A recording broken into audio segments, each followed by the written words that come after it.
Colossal biosciences की एक खोज में उन्हें डायर वुल्फ के फॉसिल्स मिले जो लगभग 11,000 साल से 72,000 साल पुराने हो सकते हैं। अक्टूबर 2024 को इन डॉग्स पर सी सेक्शन किया जाता है जिससे छोटे छोटे डायर वुल्फ का जन्म होता है।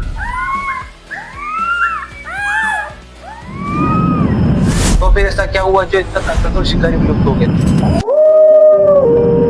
क्या आपने कभी गेम ऑफ थ्रोन्स में दिखाए गए विशालकाय भेड़िए देखे? वो कोई कल्पना नहीं, हजारों साल पहले उत्तरी अमेरिका में एक असली विशालकाय भेड़िया रहता था, डायर वुल्फ। लेकिन हाल ही में वैज्ञानिकों ने इसके बारे में एक चौंकाने वाला खुलासा किया।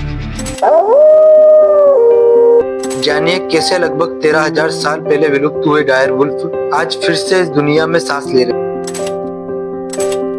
और आखिर कैसे अमेरिकी वैज्ञानिकों द्वारा इन जानवरों को वापस लाया गया। लेकिन उससे पहले ये जानते हैं कि ये विलुप्त कैसे हुए और इनका अंत कैसे हुआ। नमस्ते दोस्त, डायर वुल्फ जिसका वैज्ञानिक नाम एनोसाइन डायरस लगभग 125,000 साल पहले से 10,000 साल पहले तक उत्तरी अमेरिका में पाया जाता था। ये जानवर दिखने में बिल्कुल आज के ग्रे वुल्फ जैसा दिखता था, लेकिन आकार में कई ज्यादा बड़ा और ताकतवर था। इसका वजन लगभग 70 किलो से ज्यादा होता था और इसके जबड़ों की पकड़ इतनी मजबूत थी कि बड़ी से बड़ी हड्डियों को भी चबा सकता था। कई सालों तक वैज्ञानिक मानते थे कि डायर वुल्फ ग्रे वुल्फ का ही कोई करीबी रिश्तेदार था, लेकिन 2021 में अमेरिकी वैज्ञानिकों ने कुछ ऐसा पाया जिसने सबको चौंका दिया। जब उन्होंने डायर वुल्फ का प्राचीन डीएनए निकाला और उसकी तुलना आधुनिक भेड़ियों, कोयोट्स और कुत्तों से की, तो एक चौंकाने वाला सच सामने आया कि डायर वुल्फ का इनसे कोई करीबी रिश्ता नहीं था। ये एक बिल्कुल ही अलग प्रजाति थी जिसने लाखों साल पहले अपने ही रास्ते पर विकास किया। तो फिर ऐसा क्या हुआ जो इतना ताकतवर शिकारी विलुप्त हो गया? वैज्ञानिकों के अनुसार लगभग 13,000 साल पहले आखिरी हिम युग खत्म हुआ। जलवायु बदली, शिकार करने वाले जानवर जैसे मेमथ और बाइसन गायब होने लगे। डायर वुल्फ इतनी तेजी से बदलती दुनिया के साथ खुद को ढाल नहीं पाए। वहीं ग्रे वुल्फ और इंसान जैसे शिकारी कई ज्यादा अनुकूलित थे और यही डायर वुल्फ के अंत का कारण बना। ये तो था इनके अंत का कारण। अब जानते हैं कि कैसे डी एक्सटिंक्शन तकनीक की मदद से इस असंभव से दिखने वाले काम को कोलोसल बायोसाइंसेज नाम की बायोटेक कंपनी ने जेनेटिक इंजीनियरिंग की मदद से डी एक्सटिंक्शन तकनीक का इस्तेमाल करके इस काम को सफल बनाया। कोलोसल बायोसाइंसेज की एक खोज में उन्हें डायर वुल्फ के फॉसिल्स मिले जो लगभग 11,000 साल से 72,000 साल पुराने हो सकते हैं। इन फॉसिल्स से इन्होंने जीन सीक्वेंसिंग शुरू की। इन सैंपल्स से इनको इतना डाटा मिल चुका था जो पहले के डाटा के मुकाबले 500 गुना ज्यादा था। लेकिन ऐसा नहीं है कि उनको पूरी जीरो में मिल गई हो डायर वुल्फ। इनको कुछ हिस्से मिले हैं डायर वुल्फ के डीएनए के। आखिर ये कितना हिस्सा इकट्ठा कर पाए हैं डीएनए का, ये इन्होंने पब्लिकली रिवील नहीं किया।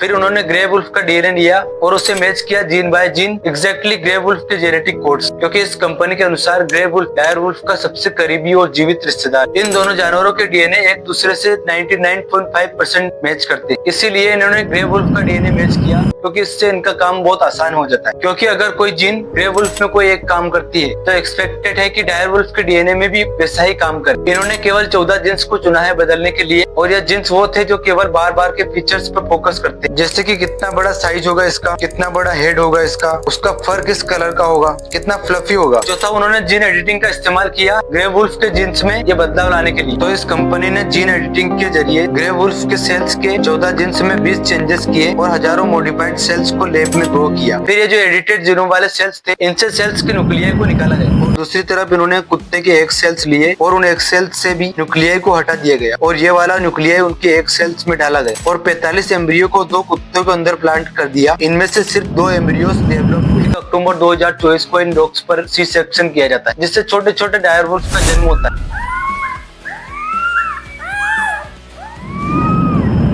ये नेचुरली जन्म लेना चाहते थे, लेकिन खतरा ये था कि डायर वुल्फ का साइज बहुत बड़ा होता है और बच्चे बहुत बड़े पैदा हो सकते थे, और ये प्रेग्नेंट डॉग के लिए खतरे से खाली नहीं होता। तो इसी दिन 2 डायर वुल्फ में जन्म लिया। तो इस कंपनी ने इनका नाम रखा रोमुलस और रेमस। जन्म लेने के पहले ही दिनों में इन पपीज ने अपनी सरोगेट माओ का दूध पिया जिन डॉग्स ने इन्हें जन्म दिया, लेकिन इनकी मेटाबॉलिक नीड्स को पूरा करने के लिए ये दूध काफी नहीं था। बाद में इन्हें फिर बोतल से भी दूध पिलाया गया, और फिर 30 जनवरी 2025 को एक फीमेल डायर वुल्फ का जन्म होता है जिसका नाम इस कंपनी ने रखा है खलीसी।